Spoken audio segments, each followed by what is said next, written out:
Hello friends, इस channel पे हम top scandals of around the world के बारे में बात करते हैं। आज हम इस एपिसोड में अजमेर सेक्स अब्यूज़ केस के बारे में बात करेंगे, जिसे या तो भुला दिया गया है या उसे जानबूझकर चर्चा से हटा दिया गया है या दबा दिया गया है। अजमेर जो राजस्थान का एक छोटा सा टाउन है, जिसे हम सूफ़ी संत मोइनुद्दीन चिश्ती की दरगाह के लिए जानते हैं।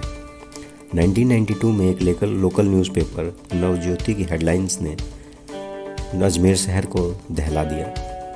न्यूज़पेपर के फ्रंट पेज पे कुछ न्यूड लड़कियों की फ़ोटो के साथ ये न्यूज़ थी कि कैसे कुछ लड़कियों को कुछ लोकल इन्फ्लुएंसर लोगों द्वारा ब्लैकमेल किया जा रहा था इन तस्वीरों के जरिए। अजमेर का ये शर्मनाक और घिनौना कांड न सिर्फ अजमेर के बल्कि पूरे भारत की नींदें उड़ा दी। ये कहानी जो कुछ लड़कियों की ब्लैकमेलिंग से शुरू होती है, धीरे धीरे इसमें ब्लैकमेल लड़कियों की संख्या 500 तक पहुंच जाती है।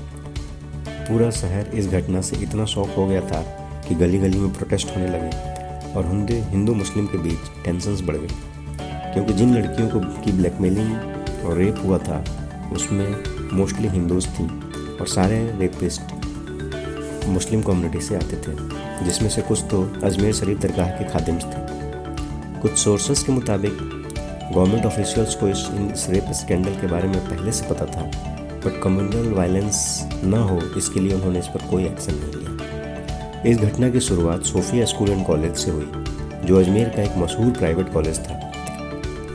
ये इस तरह शुरू हुआ कि जब लोकल गैंग ने स्कूल की बच्ची को किडनैप किया, उसका रेप किया और उसके न्यूड फोटोज़ लेकर उसे ब्लैकमेल करने लगे। एक एक करके इन रेपिस्ट ने करीब 500 से अधिक बच्चियों को अपने जाल में फंसा लिया।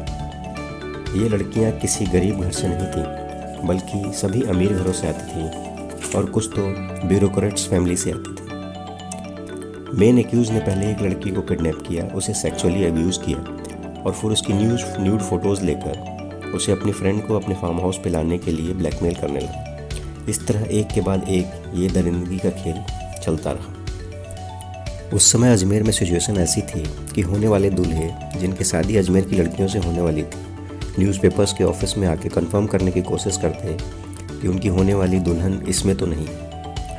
सबसे दुखद तो ये है कि इन सभी अपराधियों को जो इसमें शामिल थे, कोई पर्याप्त सज़ा नहीं मिल पाई।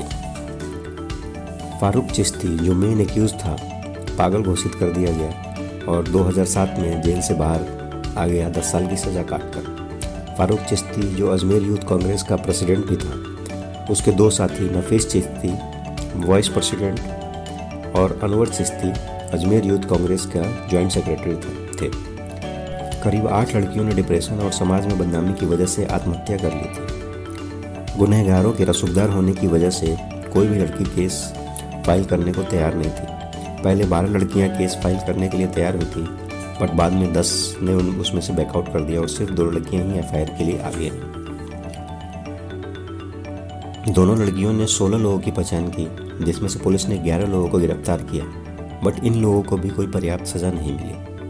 अजमेर की इस शर्मनाक घटना की रियल विक्टिम्स की संख्या शायद हम कभी न जान पाएँ, क्योंकि हमारी society mostly sexually crimes victims को ही प्रताड़ित करती है। इस घटना ने हमारी पूरी सोसाइटी और सिस्टम को फेल साबित किया और उन स्कूल की लड़कियों की मानसिक स्थिति क्या हुई ये तो हम शायद कभी जान भी ना पाए। तो ये थी एक भुला दी गई सिलसिलेवार अपराध की कहानी, जिसे जानबूझकर दबा दिया गया। ऐसे ही रेयर वीडियोस के लिए आप मेरे चैनल को सब्सक्राइब करें। अगर कोई किसी भी सजेशन और कंप्लेंट के लिए कमेंट ज़रूर करें। आप भी किसी ऐसे विषय पर वीडियो चाहते हैं तो मुझे कमेंट सेक्शन में ज़रूर बताएं। I will do the same. Bye for now.